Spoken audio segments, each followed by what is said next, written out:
Hey everyone, I'm going to talk to you about an escape room that I've done, hopefully from start to finish, and hopefully it'll help make sense. Nice visual representation of things. So this one was for my Year 12 Ancient History class. The whole theme of it was to escape from Mount Vesuvius. It's just erupted, and hopefully students are going to use the knowledge that they learnt in their unit of work, Pompeii and Herculaneum, and they can figure out all of the different clues, and eventually they can escape as a class, as a team, and they can survive the eruption, basically. First things first, I put them into different colour-coded groups. The colours are green, red, and blue, and each colour represents a town of Vesuvius. So we've got Pompeii and Herculaneum, of course, and I've added a Plontis in there as well. Splitting the class up into groups is definitely the way to go. You want smaller groups. And you can do it either way. You can get students to choose their own groups, or depending on the class that you've got, you can assign them the groups yourself. So basically that one's up to you. You know your class. So first things first, there'll be a nice visual up on the whiteboard. It'll be Vesuvius is starting to erupt. And I read out a bit of a scene which sort of sets the tone for everything. The first challenge that they're going to have, and I like this one, specifically for older kids, it is a past HSC question, and they have to, as a group, write a response, and they have to get 5 marks out of 5 for this. So if they get 3 out of 3, I am going to be the one who judges it. And if they're only at a 3 out of 5 for the response, I basically give it back to them. It's a high pressure sort of situation, but it's a really challenging escape room activity with a high end sort of thing. And then they just keep handing it in. Now, one thing that I do want to talk to you about are these coins that I give each group at the beginning. So we've got these carry coins. Each group gets 3 of them. And if at any point they need some extra assistance, they can cash in and use one of them. Not many students like to use them, but they probably should, just like in any escape room, I suppose.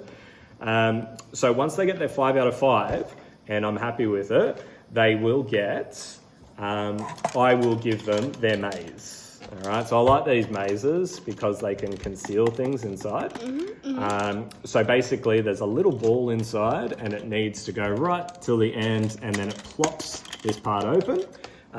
My advice is, if the students need a bit of help, is for you to actually understand the different way to unlock it. So just a little bit of practice. And I've got these in various different colors. So this one, it's color-coded all throughout. So the team that is blue, I believe, is a Plontis, so they know that the blue maze is for them. Once they crack that open, they will get a crossword that looks like this. A little bit bigger than that. And as you can see, there are little dots there. So once they answer all of the questions, which is, of course, relevant to Pompeii and Herculaneum, there will be a 5-letter word that is going to help them. 5-letter word. Yeah, 5-letter word that's going to help them unlock one of these. Now you get these locks from Breakout EDU kits, and you can set it however you want. So they can be, you can use coloured dots, or you can use letters or numbers or symbols. In this case, I've used letters, and I have I've set the words that they need to discover. So for the teams, I've asked them the same questions, so there's no advantage or disadvantage. It's just what I have changed is where the blocks reveal the word. So the different teams have different words that they need to discover, so they can't sort of cheat and collaborate. So for instance, the red team, their word is garum. The green team, their word is Pliny. And the blue team, their word is Roman. Now, once they've done that, I use these breakout boxes, and you can put the lock sort of in here. All right. So you conceal the next task inside. So the red team, you know that the red dots, that's their next challenge. They use, say, garum. They open it up, and there'll be a challenge inside. All right. So the next challenge is going to be a mix and match. Mix and match. Mix and match. So it looks like this before I cut it out. And basically we've got all of these different relevant images. And next to each image there is a word. Now it's all going to be scrambled. scrambled. All going to be scrambled. Need to figure them out. So you basically have to figure out the Roman numerals and the order, and then once the students are able to do that, it reveals a sentence, right? So the sentence that the red team are going to figure out are, in what year was there a devastating earthquake in Pompeii, and in which year did Mount Vesuvius erupt? So what I've done is I have set a 4-digit lock. Once again, these are on Breakout EDU. And once again, you can conceal them with the boxes. So same sort of thing. You put it in here. There. Once they're able to answer those content questions, so in what year was the earthquake? So that's 62. 62. The Mount Vesuvius eruption, 79. 6279. Pop! They pop it open. And there would be a task inside. Yeah, they're on to the next clue. Now, the next clue inside is going to be an excavation challenge. So that's one That is a little bit hard. Yeah, it's an interesting one, let's just say that, shall we? So inside there is going to be a school map, all right, that looks like this. School map. All right, and if they look at it, they can actually see that there's an arrow somewhere in the school. All right, somewhere in the school. And it says at the bottom, find Eumarchia's skull and present it to Isis. So they should figure out that they need to go to this place in the school. All right, and you're going to follow me right now because I'll show you exactly. And just outside my door, my window, which is where it was pointing. Now, keep in mind, obviously, I've already done this ahead of time. And when they go to the map, what they're going to find is they're going to find a box. It's color-coded for their groups. Just like that. We've got Eumarchia's tomb here. Okay, this is the red teams. Exactly right, the red teams. Now, the skull won't be inside because I've already buried it. All right, so I buried it just in this dirt pile down here. Yep, What they will find is some garden tools and some gloves. So they do a little bit of digging near where the tomb is.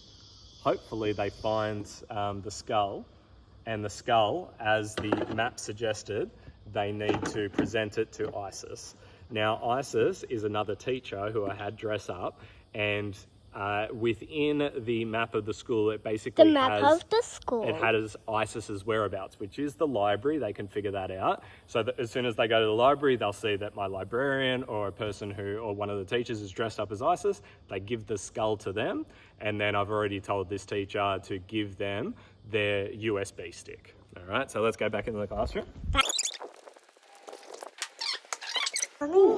Okay, you're following along with me so far. Now, I did this over a double period, so we had quite a lot of time to actually do this, so 2 hours in total, but it took the students about 1 hour and 10 minutes, so all groups to do that.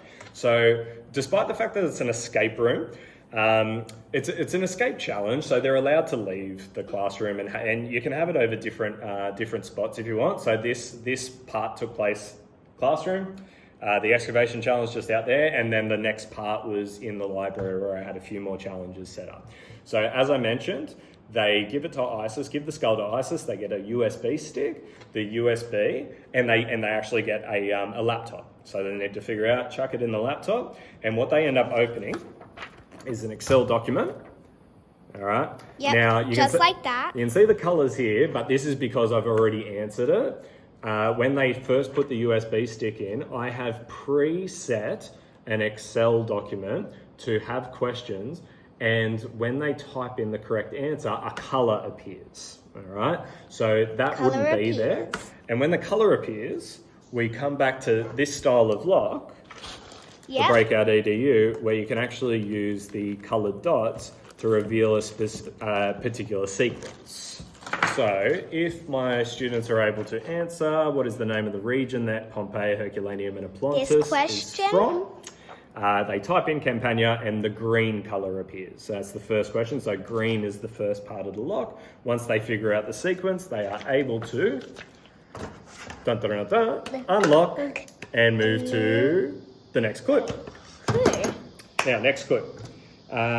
The students are given, they hate me for doing this, but I gave them a massive maths challenge. Numeracy. What does that have to do with history? Well, you need numeracy in history, of course. So inside the box. I'm fine with this. in the box we've got some key images, and you can see they each represent a particular number. Now what they need to do is put this in an equation. So I've already put the equation there, but they need to solve the equation, and that will reveal a 3-digit number. Which of course will be put into one of these locks, a 3-digit lock, and will unlock their next clue. And then they're going to look at me again, and they're going to hate me because they've got another HSC question, of course, that they need to get 5 out of 5, need to get that perfect response. They will know. Encouraging those band 6s. And once I am happy with that, they are going to give me this response. I will present them with a key. Okay, now I'll get Coloured for the group. I'll get Eva to come around here. Okay, now one of these, I'll show you this lock here. So this is called a clasp lock, and if Eva, you just come around here. All right, now you don't need to come that close. All right. Okay, so what we've got is this would already be preset. All right, now you've got all teams and their locks. So once they get their final HSC question, they unlock the key, but there'll also be 2 others. Now, if you don't unlock all of them, you still can't open it. So all groups need to finish in order to open the contents of this. The final thing that they're going to open at the end is, thank the gods, you made it. Quickly, get in the boat. I've still got to try pick some people up from Stabier. And that basically indicates that they have survived the eruption of Mount Vesuvius. This is our last part. And that's it. All right, so you let me know if you have any questions. I hope this makes sense. I hope you enjoyed it. And, hopefully it complements the book that I've done. And special thank you to my beautiful daughter for filming this. Thank you, Eva. Do you want to turn it around and say hello?